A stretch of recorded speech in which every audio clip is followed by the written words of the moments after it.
What's up, YouTube? PokePrimer here, proud and ready to deliver you our Week 10 battle here in JLPC Season 6. We are taking on Krookie and the Kansas Krookodiles. You probably saw yesterday our team builder for this matchup, where you see us go over the sets for our Tapu Lele, Rotom, Mo, Galarian Zapdos, Lickitung, our really interesting Blacephalon set, and our Liepard.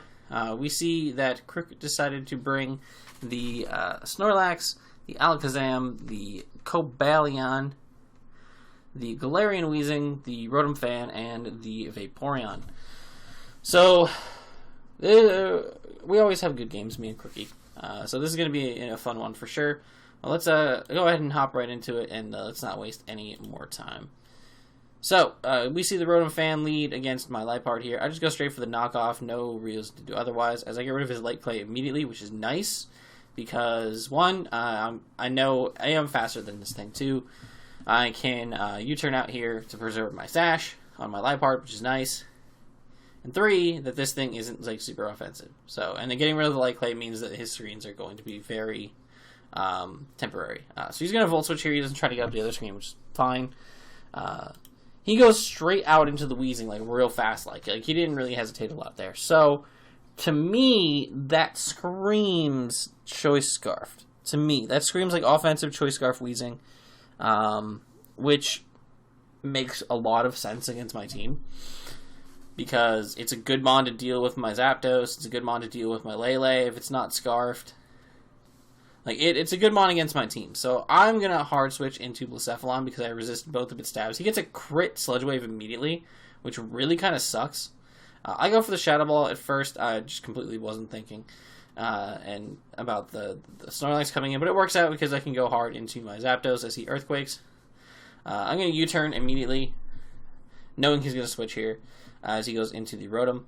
And I'm going to be able to pick it off the Rotom with a Psychic.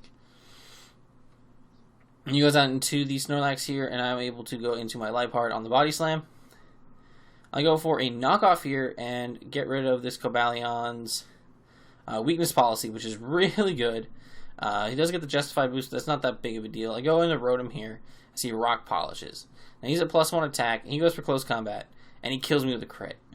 Now, this turn was like, we kind of debated about this turn back and forth, me and Krookie, because that crit, 100%, it did matter. I think the range and damage was like 53 to 69% or something like that for +1 Cobalion against this.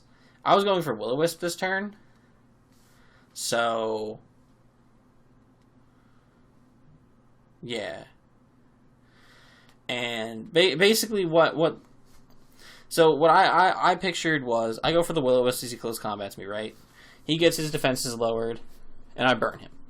Burnt +1 Cobalion does not KO my Rotom from the range that it would be at, right? Even if he got, like, I think even if he got max roll, I think it was really close, but there was, like, a really, really high chance that he did not KO me after I burned him, right? Really high chance of that. So I was like, alright, cool, I burn him. He doesn't KO me the next turn. He either has to Swords Dance or something to boost more to try to beat me, but he's also going to have to take, like, crazy damage from me, right? Which is not that big of a deal. Plus, he's going to get the burn chip and whatnot. I would have been able to do, like 60 to 70% or something like that to him with a Thunderbolt. And then with, like, burn chip damage, he would have been taken out, I believe, depending on the rolls and whatnot. But with burn chip, there was a chance that the Cobalion would have died in this exchange. In the long run, I would have still lost my Rotom, but I would have also been able to take out the Cobalion. That's the way I see the exchange going down, because I don't know what his full set was. I know he had the Iron Head. I'm like 99% sure he had the Iron Head. I don't remember if I saw it or not, but I'm pretty sure I did. But I think he was Rock Polish SD Dual Stab, which normally Blacephalon would be able to deal with if I didn't get crit with the Sludge Wave. But Zapdos kind of can deal with that a little bit, but even still, I think things would have been a little bit closer. The match would have been played out a lot differently.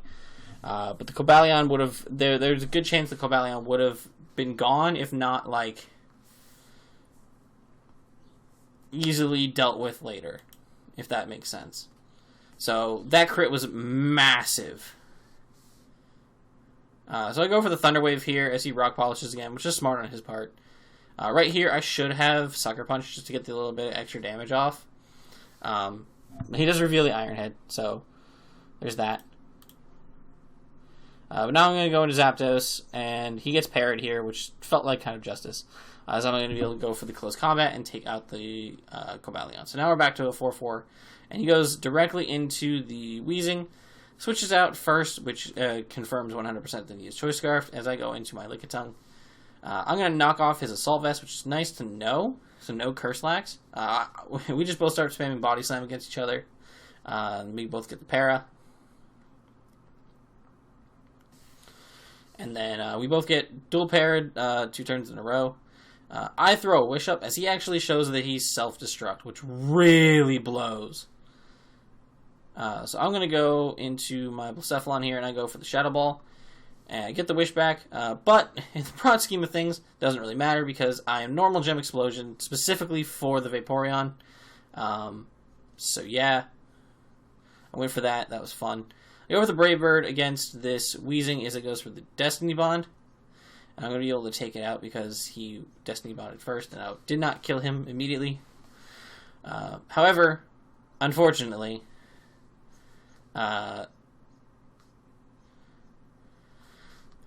he goes for the knockoff, gets rid of my leftovers. I Moonblast him. I do not get the special attack drop, which I really needed. Because if I had gotten the special attack drop, I actually lived the Shadow Ball.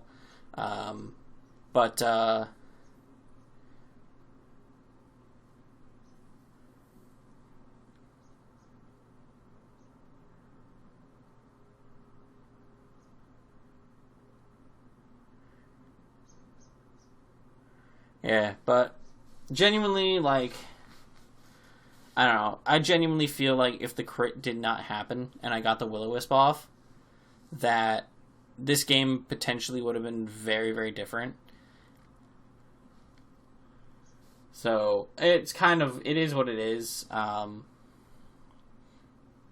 It sucks, but that's the game we play. And with that, pretty sure that just completely annihilated my last ounce of chance at playoffs.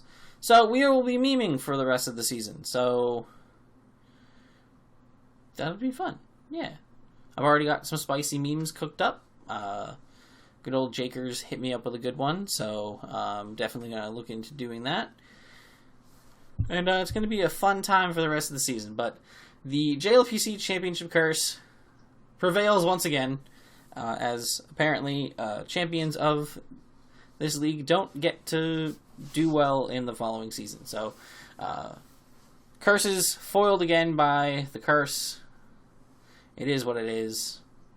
But we're going to have fun the rest of the season. We're going to have a good time, and it's going to be great. But thank you guys for watching. If you guys enjoyed, make sure to leave a like down below and subscribe if you have not already. Until next time, I'm PokePrimer, signing off. Peace.